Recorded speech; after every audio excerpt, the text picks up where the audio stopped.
Hello and welcome to the Michigan and Trumbull podcast. I'm Alex Freeman, joined as always by Luke Jaconis, who's drinking on the job. Luke, how's it going? Good, drinking on the job, and that's how it works in America. Let's do it, folks. Let's get hopped up. Welcome. How you doing? I'm good. I am good. Welcome, folks. As you pile into the stream, don't forget you can leave a comment, and we can bring it up onto the screen if you want to just tell us what dummies we are. We can do it like that.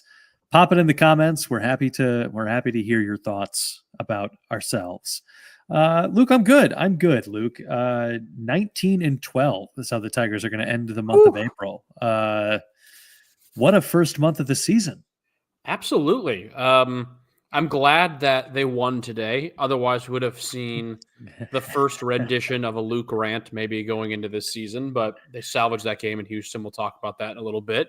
But overall, we're not going to bury the lead here. An incredible start to the season by the Detroit Tigers. Obviously, they got swept in the kind of late part of March, and then they just ransacked the month of April. So they finished 19-12, as our title here says for the episode this week. They are the best record in the American League as of now, and it's lonely at the top. But boy, oh boy, it's funny. My neighbor is a diehard Detroit sports fan, all in all. So we talk about Tigers a lot, and then he always gives me a questionable look when I walk out my front door with a Chicago Bears water bottle. I don't think he can't put two and two together. He's like, what? Yeah, anyways, so we were talking this morning about the Astro series, and I was saying how I know I shouldn't be pissed off, but I am because you never want to lose. Mm-hmm. But I said to him, I just don't think I'm used to winning yet. Like I'm not. Yeah. It has even through the successes they had last season, it still hasn't fully dawned on me. This is a team that's now kind of looked at as like a juggernaut, a contender, and a top dog. And it's a great spot to be in. Definitely a great spot to be in. I'm really proud of the team. How can you not be? I want to read you this real quick, Alex, before we started going. I did this little thing called research, which is look out. I know. After what is this, season 6? After 6 seasons, boy oh boy, here we go. I'm the Walter Cronkite. Not to mention all the years you spent in school where you didn't do your homework. Now you're here doing it for the podcast. What school? Come again? Oh, there it is. I knew there was homework. I thought that was all optional. Okay. All right, let's move on. So I want to read you something here real quick. This is the Tigers' record through the month of April. I know there's always kind of some weird kind of games that squeak in at the end of March. Month of April since AJ Hinch has taken over. Ready for this? Yep. 2021, they went 8-19. 2022, they actually regressed and went 7-13. Well, I guess depending if yeah. That's regression. That's definitely regression, I'd say. Yep. Not as many games, but regression. 2023, 10-16.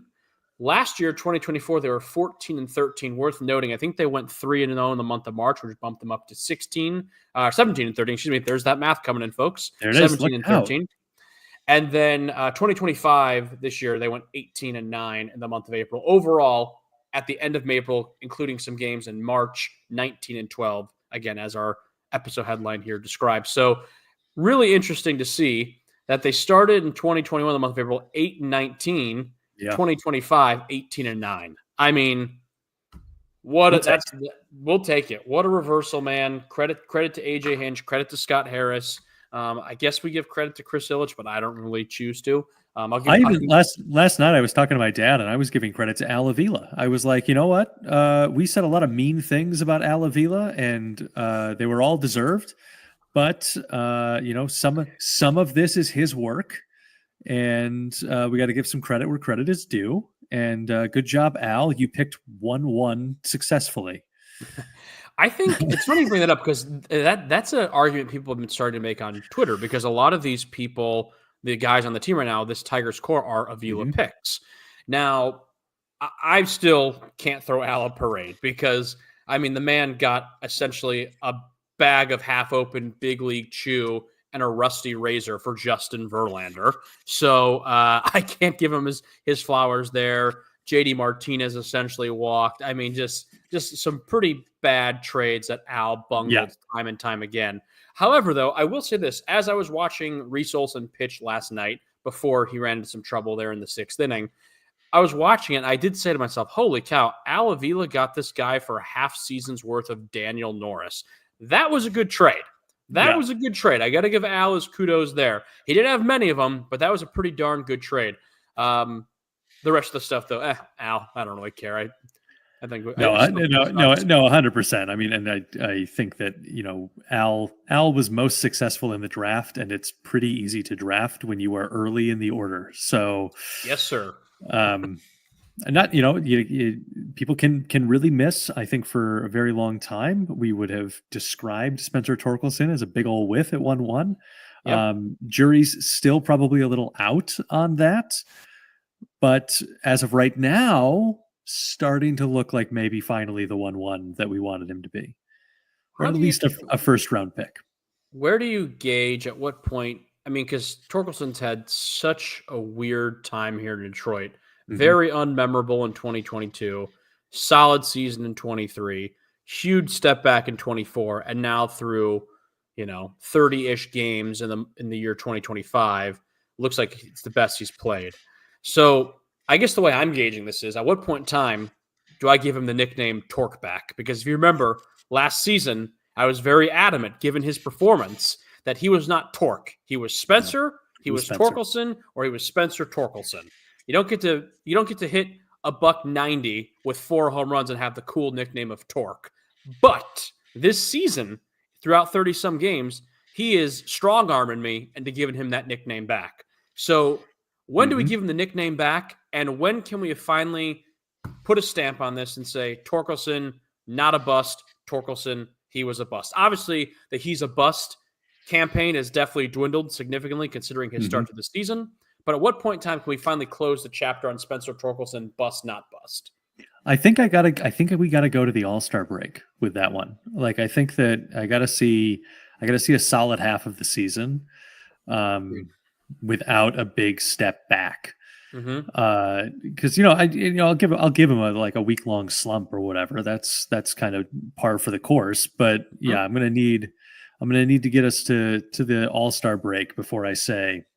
Similarly, I'm gonna need to get us to the All-Star break before I will stop laughing every time I think of our old intro where I say, surely Javi Baez can't be as bad as he was last season. Because, right now, maybe Javi's the best center fielder in baseball. I don't know. Hey, move over, Mike Trout. His name is Javier Baez, and he's coming for you. Yeah, I mean, we can as we're kind of recapping the month that was. I mean, we already mentioned Spencer Torkelson, but I think right up there, shortly behind Spencer Torkelson, you have to mention Javier Baez. I mean, what he's been doing. And what I've been most impressed with Javi is, similar to Torkelson, once again, adjusted his stance, adjusted his swing, it looks like, throughout the offseason, made the proper adjustments. I love this storyline, though, that Gleyber Torres got signed by the Tigers pretty much. He pretty much told Javi, like, hey, man, don't let the ball get to you. Get to the ball. And Javi was like, all right, sounds good. And now he's hitting like Javier Baez from 2016 again. It's like, all right, great. That's all we needed. We just needed Gleyber Torres. Forget the $140 million. Just needed Gleyber Torres for a couple of months to talk to him. And he's good to go. He's an all-star again. No, that's literally why they signed Gleyber, to be Javi's hitting coach. Yeah, I guess so. I won't get to Gleyber in a second because I'm a huge Gleyber fan. How can you not love what Gleyber Torres is doing right now for this team? But yeah, Javi's been great. I mean, what I really respect about Javi, take the performance out of it. Obviously, we know up to this point in time in Detroit, he's been pretty much abysmal. My biggest gripe that I've always said with Javi is that he doesn't strike me as a team player. And what we're seeing this season so far is a selfless athlete trying to do whatever he can do to help his team. And whether it's playing shortstop, whether it's third base, whether he's starting in center field till we get one of our 3 center fielders back, I am not only impressed with the performance he's put out this far, numbers-wise, but as a character and as a leader, I'm very impressed with Javi thus far. Again, we're only 30-some games into the season, but I just feel like this is a different Javi. And you can obviously make the argument that, well, he's producing better, so everyone's going to be on the Javi train now, and I totally get that. And there's probably millions of us who have to eat our words with Javi Baez if this play continues throughout the entire season. Similarly to Torkelson, like you said, we got to wait and see. Everyone can have a good month. No, I don't think anybody will ever forget the legendary run Akil Baddoo had in 2021 for those first few weeks of his career.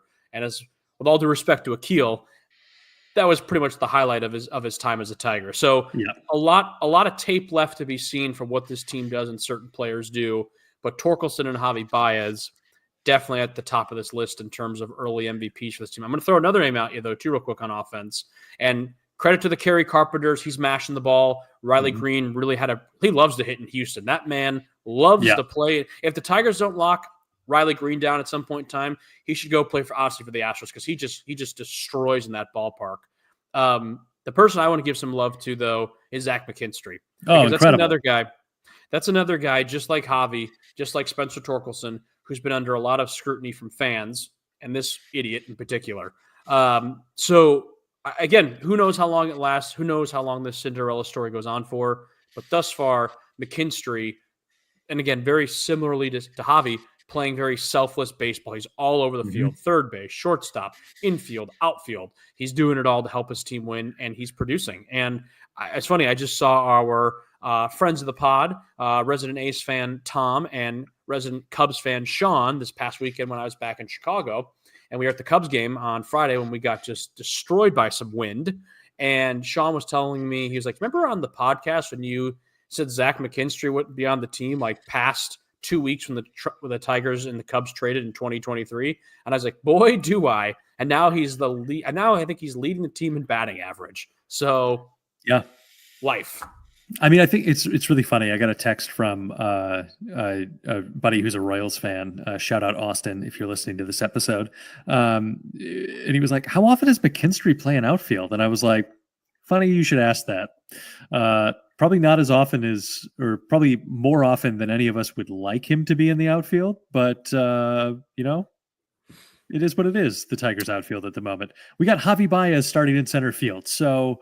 That's where the outfield is. And I think that's the thing for me sitting at 19-12 at the end of April, is that this team is still not, and hasn't been this entire April, fully healthy. Yep. There are still pieces of the lineup that haven't yet made it back for the year. And so I think that as opposed to, looking at like last year's April, where it was like, oh, they're kind of overperforming. We're above 500. This is going great. And then the wheels fell off the bus. Like, I only really see upside to where this team goes from here. Because I think that there are still, like, even like Riley didn't have a great April hitting. And so like, there's still a lot of ceiling left for us to run into, which is a really exciting position to be in here at the end of April, with the best record in the American League. Yeah, because you're exactly right. You haven't played your full teammate, not your full strengths. I mean, and I don't know what the future holds in terms of the outfield right now, because my spidey senses tell me it's going to be a while till we're seeing Parker Meadows or Wensiel Perez. Yep. I think maybe we see Vierling in the middle of May to the end of May. Parker, to me, and Wensiel, I feel like we're not seeing them until sometime in June, maybe mid to late June. I know on the injury report, it says they're completing the rehab daily and all signs are pointing in the right direction, but I just don't know. And I hope I'm wrong, but I got a bad feeling. It's also funny too. Manuel Margot is completing rehab right now. You kind of forget the Tigers even signed him right before the season started, because he was the Band-Aid to help with the Band-Aid of these guys being hurt, but then the Band-Aid himself got hurt. So it's just what's the real kind of puzzling thing to me is, assuming that when they all come back, they're getting a spot on the roster: Manny Margot, Vierling, Parker, Wensiel Perez. That's 4 guys who are going to have to get swapped. And right now, with the exception of maybe 1 or 2, that I'm like, that's probably kind of the clear answer. I don't know who they're going to swap. Because when Rogers comes back, they're going to send down Nito. And Nito's actually been hitting the ball really well in his brief appearances with the Tigers. So shout out to him. And Dylan Dingler, also another name we didn't mention at the top, has really kind of come into his own this season. He's cooled off a little bit lately, but overall still pretty solid, and league's better than he was last season. So Rogers will replace Nito, but then I don't know what they're going to do. They already sent down Kreidler, so I don't know what they're going to do. I don't know if, like, Wensiel Perez, when he's healthy, if he automatically just has a spot waiting for him. Manny Margot, I could kind of see getting almost the Gio Urshela treatment, where maybe he comes back for another month or 2 and the Tigers waive him like right around the deadline or after the deadline or slightly before. I think Vierling and Parker definitely have spots guaranteed when they come back, but then the question then becomes, who do you send down in their place? The obvious answer going into the season probably was McKinstry, but now you're not sending down Zach McKinstry. He's one of your top 3 hitters on the team. So, it sucks injuries happen, but the guys who have stepped up in those injuries have definitely made their most while they've been up at the big league level. So it's going to be really interesting to see some of these moves in the next few weeks, if and when guys start getting healthy, who's getting cut and, who's coming up. So, well, and you think about this is now suddenly the Tigers are in a position where there are now guys you can deal that you're not, okay, well, I can either make this choice to deal these guys to get maybe the missing bat, maybe the missing bullpen arm. Maybe we can all get together and DFA Kenta Maeda together. And you can get, there are now guys that are solid pieces that other teams are going to need that you can get things back. Whether that's rebuilding the farm system, which is also in great shape at the moment, or now there's optionality at the end where you don't have to leverage the house to either take advantage of a window or shut it down for the year to try and get some other pieces. So that's another spot to be in. It feels very similar to what else is happening in Detroit sports right now, where you have this very, very young Pistons team that is surprisingly in the NBA playoffs right now, battling with the New York Knicks. Young optionality exists there. A lot of great potential. The Detroit Lions knocking on the door with a still very young roster. And so the windows are opening in Detroit for 3 of the 4 major sports teams. And it's a really exciting time to be everything but a Wings fan at the moment. So, so that's really exciting, because also we haven't talked about the pitching yet. No. And the fact that reigning Cy Young Award winner Tarek Skubal by ERA is not currently the best pitcher in the rotation. So that's incredible. It's starting to feel like those Verlander Scherzer teams where you're like, oh, which guy is the ace? Hard to tell. We've got 4 maybe guys that are just really, really crushing, and the bullpen's doing great. And it's literally everything seems to be firing on all cylinders except for Kenta Maeda. Well, and actually, in Kenta's defense, I can't believe I just said those words. I think his last 2 outings, he hasn't given up a run. So for him, that may as well mean he wins a Cy Young, because, I mean, good Lord. He's going to win the Cy Young this year, folks. You heard it here. Clip that for the intro. Kenta Maeda, Cy Young Award winner. 2025. Bank it. And I think also going back to kind of talking about MVPs the first month of the season, and I'm going to keep it in the starting pitching realm, it's Casey Mize. I think right now, Casey Mize, if he continues on this trajectory, it might be him and Spencer Torkelson battling it out for comeback player of the year for the American League, because both those guys have just been incredible. But Casey, out of nowhere, I mean, if you go back to our cut him or keep him episode right after the Tigers got bounced in the playoffs last fall, I'm pretty sure probably for both Torkelson, I think I said, you don't cut him, but keep him around, but don't hand him the job in spring, which they did not. And I think for Mize, I said straight up, you can cut him, because I think that was just the time. And again, making us eat our words. And he really has come out of nowhere and been just an absolute powerhouse on the mound. Reese Olson has been very good. Flaherty has been very good. We know what Tarek Skubal is capable of. And obviously Jackson Jobe, this young rookie phenom, pitching really well also. Now to be fair, can't all be positive. Got to be a little bit pessimistic here. They did struggle in this Houston series. And I do think one thing that is worth mentioning, and I want to look at the record here, if I'm not mistaken, just bear with me for just a moment. The Tigers, when they are on the road, are a 6-9 ball club. So that's not great. And the 3 series that they have lost this season have all been on the road, all to pretty darn good teams, that being the Dodgers, the Brewers, and now the Astros. So hats off, great month, best month in a long time. I thought I saw a stat that this is the best start to the Tigers in the month of April in the history of the franchise. I could be wrong on that. It's certainly close, because they were pushing like 1911 was, I think, the Yeah. other year I was hearing a lot of, and I don't know where they finished compared to 1911, but Yes. definitely right There- in the, if we're I talking would about imagine- 1911, we're Yeah. pretty, there's only a few more years before Right. that.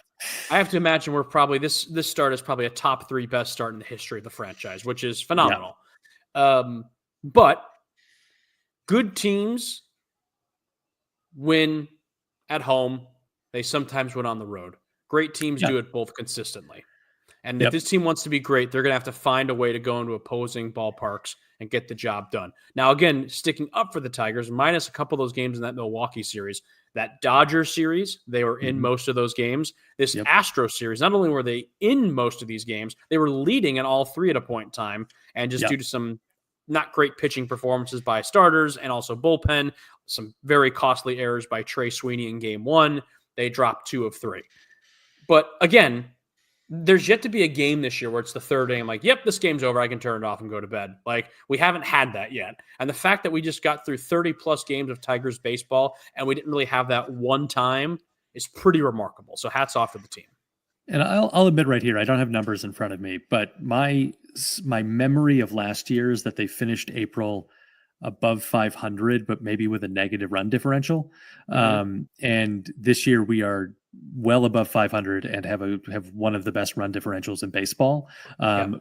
Which goes to tell you that they are winning games big, and they are losing games close. And that is a winning formula. And yeah, I mean, 6-9 on the road, you said, and obviously very small sample size. I think if you can keep that at about 500, and you're maybe 750 plus at home, then you're in great shape. Similarly, the other like the pessimistic number I'm going to bring to the table is that the Tigers have played I think second most games against teams under 500 so far this year. And like we always say, you just play the team on the schedule. Like, you don't get to decide those things, and they're playing the team on the schedule, and they are 19 and 12. But that is a thing to look at. Okay, great. Swept by the Dodgers, lost to the Astros, lost the series to the Astros. Those are the teams that you're going to have to go through to win a World Series. And so take that for what it's worth. Now, the other graphic that I sent in our baseball group chat today has the Detroit Tigers with the second best odds to win the World Series, according to it's like the simple win stat, or the simple win rate stat, or something, that I think Baseball Reference puts out that stat, but has the Chicago Cubs as like 16 or 17% to win the World Series, and has the Detroit Tigers at 15% to win the World Series.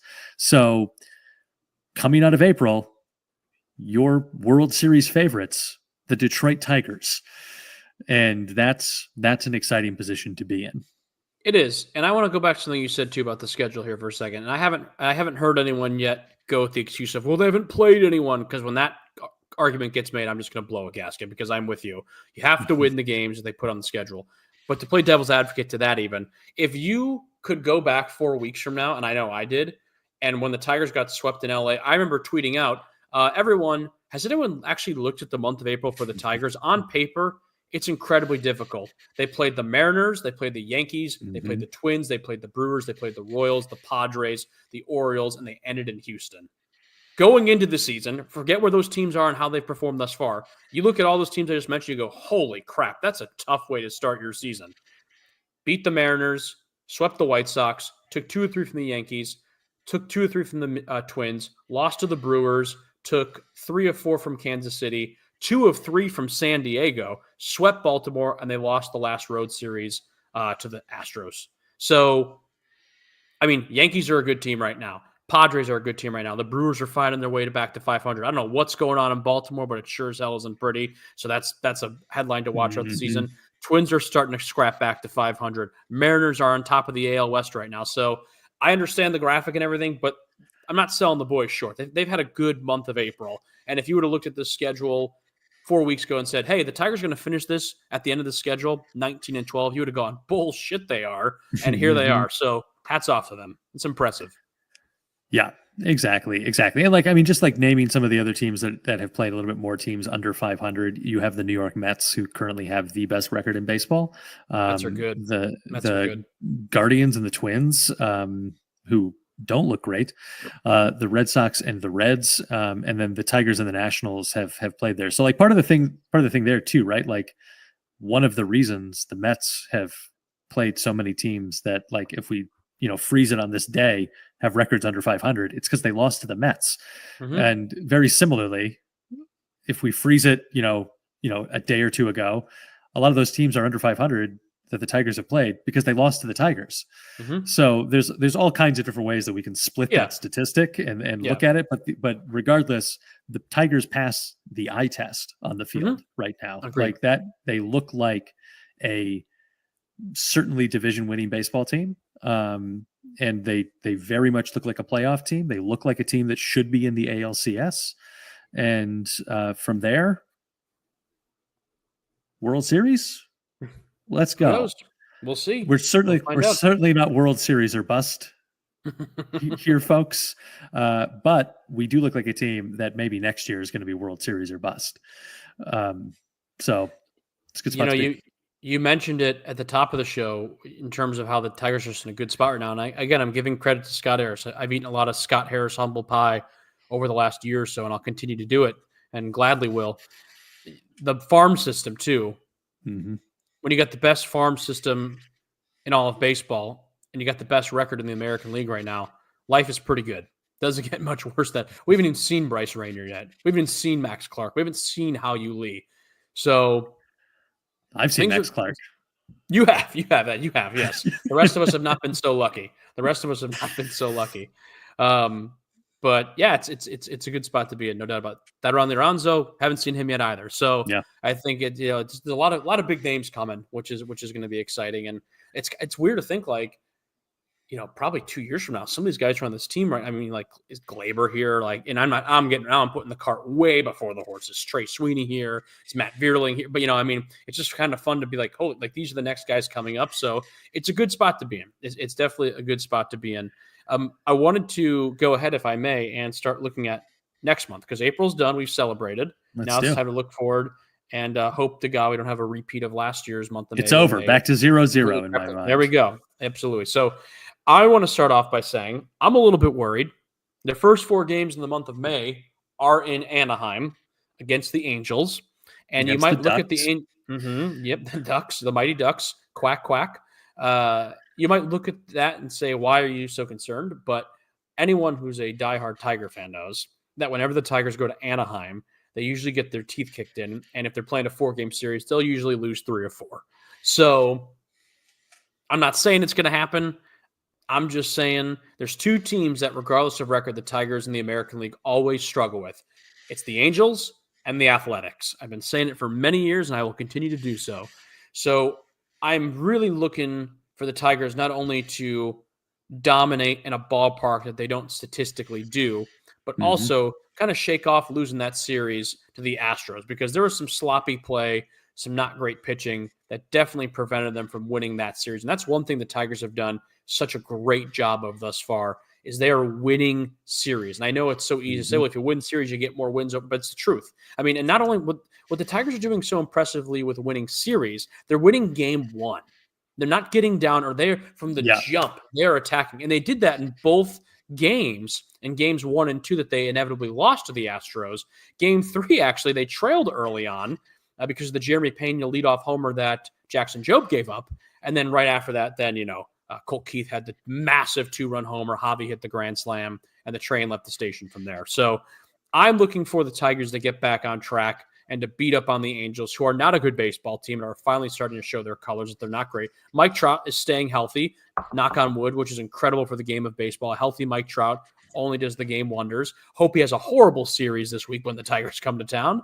But beyond that, I'm a big Mike Trout guy. How can you not be? And then after they get done with the Angels, Then they go and play the Rockies. And the Rockies have done the unthinkable, folks. They have made the 2024 Chicago White Sox look like the 1984 Detroit Tigers. That's how bad the Rockies are this year. I think statistically and record-wise, the Rockies are off to a worse start than the White Sox last season, which is just an insane statistic. Yeah, that's pretty wild. It's actually been wild to me, like how many teams are worse than the White Sox this year? Well, because I think the White Sox are still the worst in the American League, if I'm not mistaken. Sure. Let me see here. Let's see here. Yeah, Sox are definitely, realistically, there's only one team that's worse than the White Sox, and it's the Yankees. And I said the Yankees. It's the Yankees. They're worse. They're terrible. Look at the Rockies. They suck. The Rockies, yeah. Rockies are 5-25. They actually won today as we're recording this. They beat the Braves today. I think they actually beat Chris Sale, which is, again, why baseball is such a beautiful but such a frustrating sport. Because I think how can you not be romantic about baseball, Luke? I know. Yeah, the 5-25 Rockies just dethroned the reigning NL Cy Young winner, which is just hilarious. Rockies 5-25. White Sox are 7-22. Let's just do a quick just stroll around the overall divisions. We obviously know Tigers are top of the American League and obviously AL Central. Yankees in the AL East currently leading by a game and a half going into May. Boston is in second. And then it's really just kind of a hodgepodge of bluff in third, fourth, and fifth. You got the Rays, the Blue Jays, and the Orioles in dead last. The Orioles have no pitch. Alex, I don't know if it's going to be as bad of a collapse as the early 2020 Chicago White Sox. The Orioles, though, are getting close to that. I think we could potentially see a demise very similar to that. Probably not as catastrophic as the White Sox, but holy cow, the Orioles are awful. They have no pitching.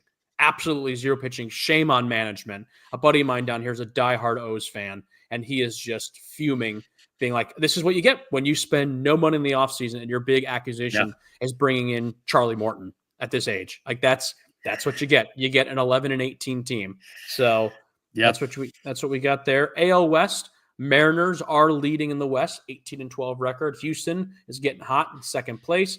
Houston and Texas, both tied for second place. Shout out to Tom Souls. I almost said Oakland Athletics. He'll find me $1 for that. The Athletics, they're at 15-15. And the Athletics, no city required. No city needed.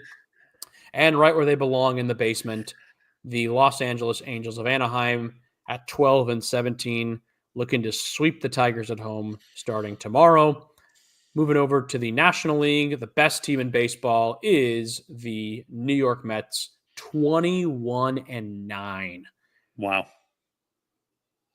That's impressive. That's impressive. Is this, obviously we're pulling for our boys. That's what money can buy you. Yeah. Obviously we're pulling for our Tigers, but Mets,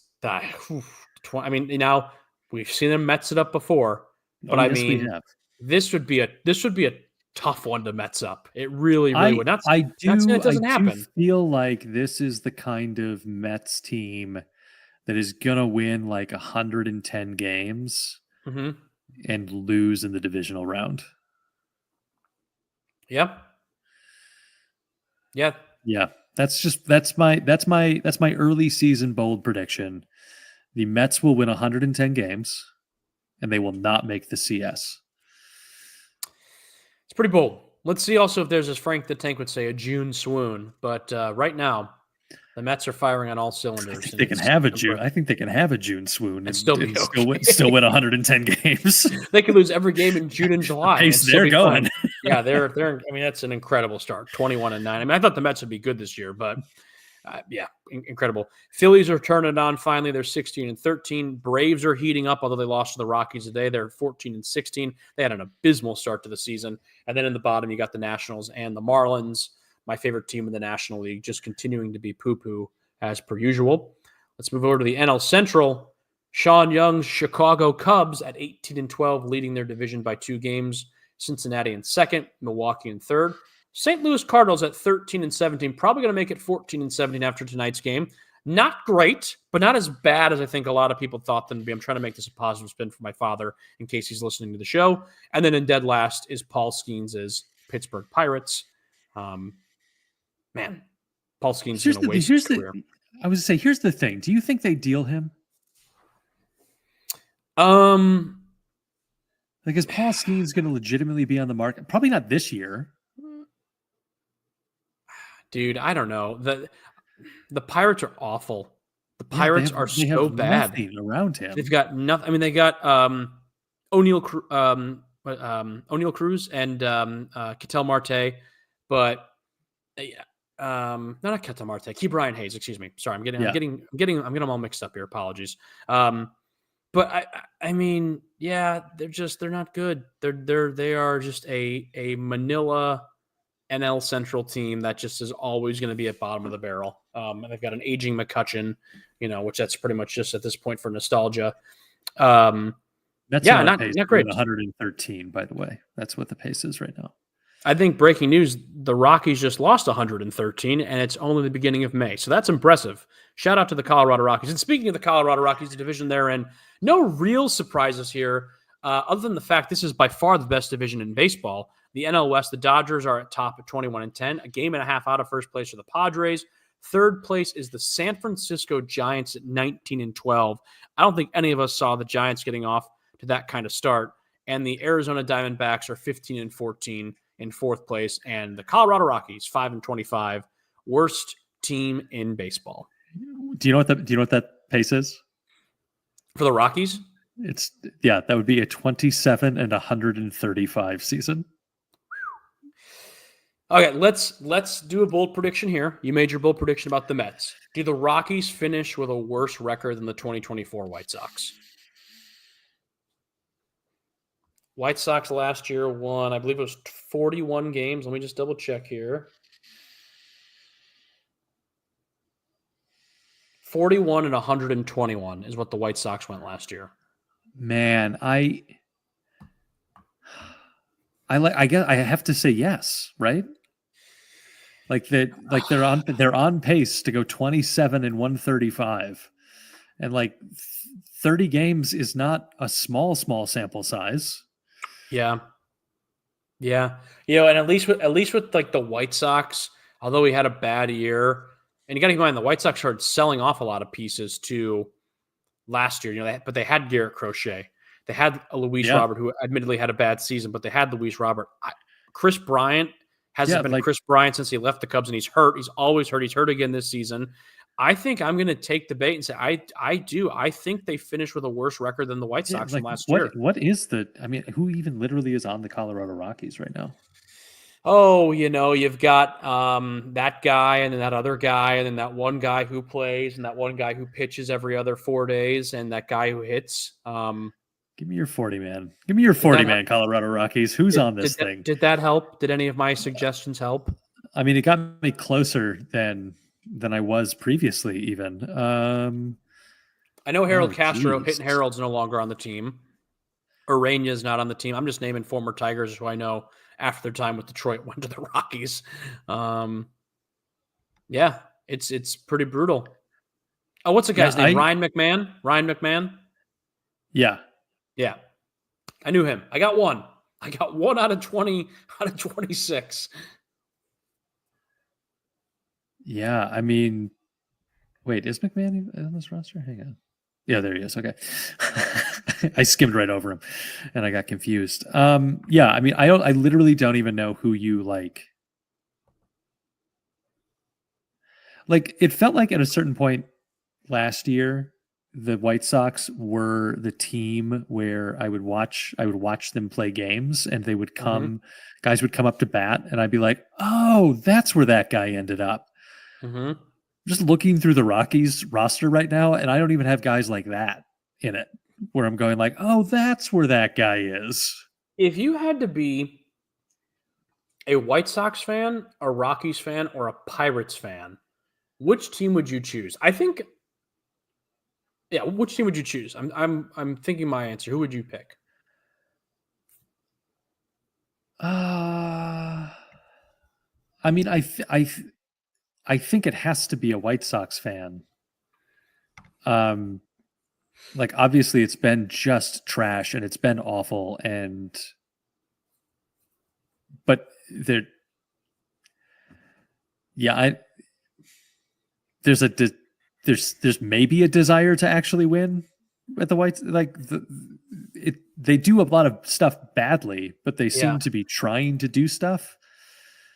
Yeah, the Pirates just don't do anything. The Rockies really don't do anything. You know, what I'll say about the White Sox, although they're terrible and they were an abysmal skid mark last year, there have been pockets of time where for a season or two, the White Sox are competitive. We saw it in 2020, 2019 to 2022 or whatever. They had a 3 or 4 year little window, which they then completely bungled by bringing in Tony La Russa. We've talked about that ad nauseum.